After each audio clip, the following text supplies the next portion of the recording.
രൂപേഷിനെ ഓർമ്മയില്ലേ? നക്സലൈറ്റ് ആണെന്ന് പറഞ്ഞ് അല്ലെങ്കിൽ മാവോയിസ്റ്റ് ആണെന്ന് പറഞ്ഞ് UAPA ചാർത്തിയ രൂപേഷ് ഇപ്പോൾ അത്യാസന്ന നിലയിലാണ്.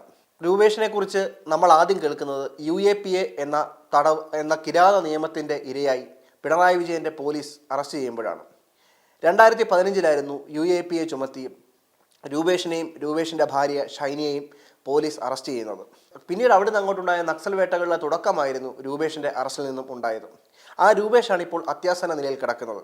നമുക്കറിയാം, പിന്നീടുണ്ടായ പല ഏറ്റുമുട്ടലുകളും നക്സൽ വേട്ടയെ തുടർന്നുണ്ടായ പല ഏറ്റുമുട്ടലുകളും അത് ഏറ്റുമുട്ടൽ കൊലപാതകമല്ല എന്നും പോലീസ് പ്ലാൻഡ് ആണ് ചെയ്തതെന്നും ഒക്കെ CPIയുടെ അന്നത്തെ സംസ്ഥാന സെക്രട്ടറി കാനം രാജേന്ദ്രൻ തന്നെ നേരിട്ട് രംഗത്ത് വന്ന് പറഞ്ഞത്. അലനെയും താഹയും ഓർമ്മയില്ലേ? അലനും താഹയും RK ബിജുരാജ് എന്ന് പറയുന്ന മാധ്യമം ദിനപത്രത്തിൻ്റെ എഡിറ്ററായ RK ബിജുരാജ് എഴുതിയ നക്സൽ ദിനങ്ങൾ എന്ന പുസ്തകം കൈവച്ചതു എന്നതിൻ്റെ പേരിൽ പോലും അറസ്റ്റിനെ നേരിട്ടവരാണ്. വായനാ സ്വാതന്ത്ര്യം പോലും ഹനിക്കുന്ന രീതിയിലായിരുന്നു അന്ന് പിണറായിയുടെ ഗവൺമെൻറ് പൊതുവെ പെരുമാറിയത്. IFFKക്ക് പോയ അലനെയും താഹയും IFFKയിൽ വെച്ച് തീർത്തും അപരിചിതമായി അലനെയും താഹയും കണ്ട ആളുകൾ അലനെയും താഹയും ഓടി വന്ന് കെട്ടിപ്പിടിക്കുകയും വാരിപ്പുണരുകയും ഒക്കെ ചെയ്യുന്നത് നമ്മൾ കണ്ടു. വാസ്തവത്തിൽ ഇവിടെ രൂപേഷ് എന്ന് പറയുന്ന വ്യക്തി UAPA എന്ന കിരാത നിയമത്തിന് ഇരയാവണോ ആവണ്ടയോ എന്നുള്ളതാണ് ചോദ്യ വിഷയം. ഉന്നത വിദ്യാഭ്യാസം നേടിയ രൂപേഷ് LLB-കാരനാണ്. ഭാര്യ ഷൈനിയും അതുപോലെ തന്നെ അതായത് രൂപേഷ് ജോലി ചെയ്യുന്ന കോടതിയിലെ തന്നെ സീനിയർ ഹെഡ് ക്ലാർക്കായിരുന്നു. ഇവർ രണ്ടുപേരും ചായ കുടിച്ച് നിൽക്കുമ്പോഴാണ് വയനാട്ടിൽ വെച്ച് ഇവർക്ക് നേരെ പോലീസ് ആക്രമിക്കുന്നത്. പിന്നീട് അവിടെ നിന്ന് അങ്ങോട്ട് ഏകദേശം 7-8 വർഷത്തിലധികം രൂപേഷ് തടവിലായി. ഷൈനിക്ക് ഇടക്കാലത്ത് വെച്ച് ജാമ്യം കിട്ടിയെങ്കിലും ജാമ്യത്തിലിറങ്ങിയ ഷൈനിയെയും പലതവണയായി പോലീസ് ആക്രമിച്ചു. അതിന് ഉദാഹരണമാണ് രൂപേഷിനെ ഷൈനയുടെ മകൾ ആമിക്കെതിരെ ഇന്ന് 15-16 അതിലധികം വരുന്ന കേസുകളും ഉണ്ട്. ഇതൊക്കെ പിണറായി വിജയൻ്റെ നടപടിയാണ്. ഒരു തരത്തിൽ അല്ലെങ്കിൽ മറ്റൊരു തരത്തിൽ പറഞ്ഞാൽ ഫാസിസം എന്ന് പറയുന്നത് സ്റ്റേറ്റിനെതിരെയുള്ള കിരാതമായ നടപടിയാണ്, ഒരിക്കലും നടക്കാൻ പാടില്ലാത്തത്. നമുക്കറിയാം, എന്നായിരുന്നു നക്സൽബാരി കൂട്ടക്കൊല? 1964 നക്സൽബാരിയിലെ വസന്തത്തിന് ഇടിമുഴക്കങ്ങൾ എന്ന പേരിൽ ചാരു മജുംദാറും കനു സന്യാളും ജംഗൽ സാന്തയും കൂടി ചേർന്ന് തുടങ്ങിയ പ്രസ്ഥാനമായിരുന്നു നക്സൽ പ്രസ്ഥാനം. കേരളത്തിലെ നക്സൽ ചരിത്രങ്ങളിലെ കേരളത്തിൽ ഇടം പിടിച്ച വ്യക്തി എന്ന് പറയുന്നത് അജിതയായിരുന്നു.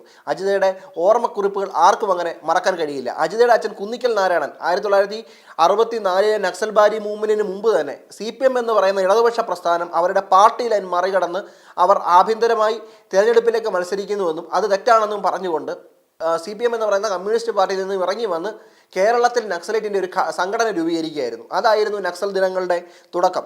കേരളത്തിലെ നക്സൽ ദിനങ്ങളെ 3 തന്നെ തരംതിരിച്ചിട്ടുണ്ട്. ഒന്ന്, കുന്നിക്കൽ നാരായണൻ കോഴിക്കോട്ട് നിന്ന് അദ്ദേഹത്തിൻ്റെ ഭാര്യയായ മന്ദാകിനിയുടെ ഒപ്പം വന്ന് റേഡിയോ ബിസിനസ്സിലേക്ക് തുടങ്ങുകയും റേഡിയോ ബിസിനസ്സിൽ നിന്നും അദ്ദേഹം പിന്നീട് വ്യതിചലിച്ച് പതുക്കെ നക്സലൈറ്റ് മൂവ്മെൻറ്റുകളിലേക്ക് പോകുന്നത് മുതൽ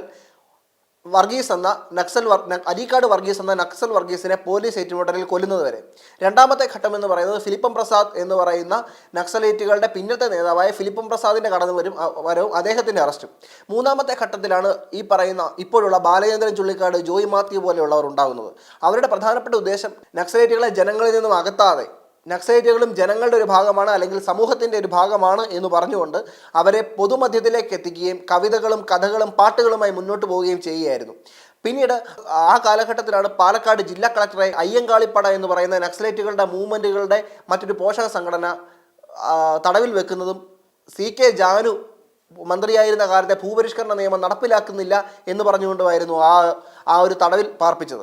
പിന്നീട് നക്സലൈറ്റുകളുടെ ഒരു ശോഷിച്ച കാലഘട്ടത്തിലേക്ക് നക്സലൈറ്റുകളുടെ ഒരു ശോഷിച്ച കാലഘട്ടം നമ്മൾ കാണുകയുണ്ടായി.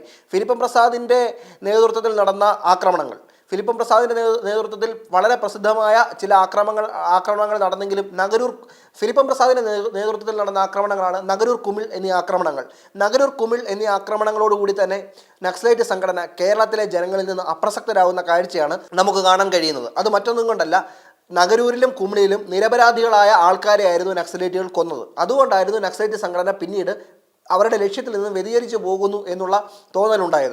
പിന്നീട് ലാഹഗോപാലൻ അദ്ദേഹത്തിൻ്റെ നേതൃത്വത്തിൽ പത്തനംതിട്ടയിലെ നിലയ്ക്കലിൽ സമരം നടത്തിയപ്പോൾ നക്സലൈറ്റുകൾക്ക് പ്രവേശനമില്ല എന്ന് എഴുതി വെച്ചതും നക്സലൈറ്റുകളുടെ അപജയത്തിന് കാരണമായി. ഇന്ന് നമ്മുടെ കേന്ദ്ര ഗവൺമെൻറ് നക്സലൈറ്റ് വിമുക്ത ജില്ലയായി കേരളത്തിനെ പ്രഖ്യാപിക്കുന്ന ഒരു കാലം വരെ ഉണ്ടായി. എന്നാൽ വയനാട്ടിലും അതുപോലെ ഇടുക്കിയിലെ പ്രാന്തപ്രദേശങ്ങളിലും ഒക്കെ തന്നെ ഇന്നും നക്സൽ സാന്നിധ്യം കണ്ടിട്ടുണ്ടെന്നും അവരുടെ ലഘുലേഖകൾ വിറ്റഴിക്കപ്പെട്ടിട്ടുണ്ട് എന്നും പറയുന്നു. അടിയോരുടെ പെരുമനായ അരീക്കാട് വർഗീസ് കൊല ചെയ്തതിനു ശേഷമാണ് നക്സലൈറ്റുകളുടെ പ്രമുഖ നേതാവ് മരിച്ചുപോയത്. പ്രമുഖ നക്സലൈറ്റ് നേതാവായിരുന്ന അജിത ഇന്ന് അന്വേഷി എന്ന സ്ത്രീപക്ഷ സംഘടനയുമായി മുന്നോട്ട് പോവുകയാണ്. ഫിലിപ്പം പ്രസാദ് പ്രമുഖനായ നക്സലൈറ്റ് നേതാവായിരുന്നു. അദ്ദേഹം സത്യസായി ബാബയുടെ അനുയായിയാവുകയും പിന്നീട് ദൈവമാർഗത്തിലേക്ക് പോവുകയും ചെയ്തു. അതുപോലെ മറ്റൊരു വ്യക്തിയാണ് വെള്ളത്തൂവൽ സ്റ്റീഫൻ. വെള്ളത്തൂവൽ സ്റ്റീഫൻ പിന്നീട് സുവിശേഷ പ്രാസംഗികനാവുകയും പിന്നീട് നക്സലൈറ്റ് മൂവ്മെൻറ്റുകളിൽ നിന്ന് അകന്നു പോവുകയും അദ്ദേഹം വെള്ളത്തൂവലിൽ തന്നെ ഒരു ടൈലറിംഗ് ഷോപ്പ് അഥവാ തുണിക്കട തുടങ്ങുകയും ചെയ്തു. ചുരുക്കം പറഞ്ഞാൽ നക്സലൈറ്റുകളുടെ സാന്നിധ്യം ഇന്ന് കേരളത്തിലില്ല. പക്ഷേ പറഞ്ഞു വന്നത് ഇതൊന്നുമല്ല. രൂപേഷ് ഇന്ന് അത്യാസന്ന നിലയാണെന്ന് പറയുമ്പോൾ നമ്മൾ ചിന്തിക്കേണ്ട ഒരു കാര്യം, രൂപേഷ് ചെയ്തു എന്ന് പറയപ്പെടുന്ന കുറ്റകൃത്യങ്ങൾ തെളിയിക്കാൻ സംസ്ഥാന ഗവൺമെൻറ്റിന് കഴിഞ്ഞിട്ടുണ്ടോ? സംസ്ഥാന ഗവൺമെൻറ് എത്രത്തോളം അതിൽ മുന്നോട്ട് പോയി? അതിന്നും ഒരു ചോദ്യമായി അവശേഷിക്കുന്നു.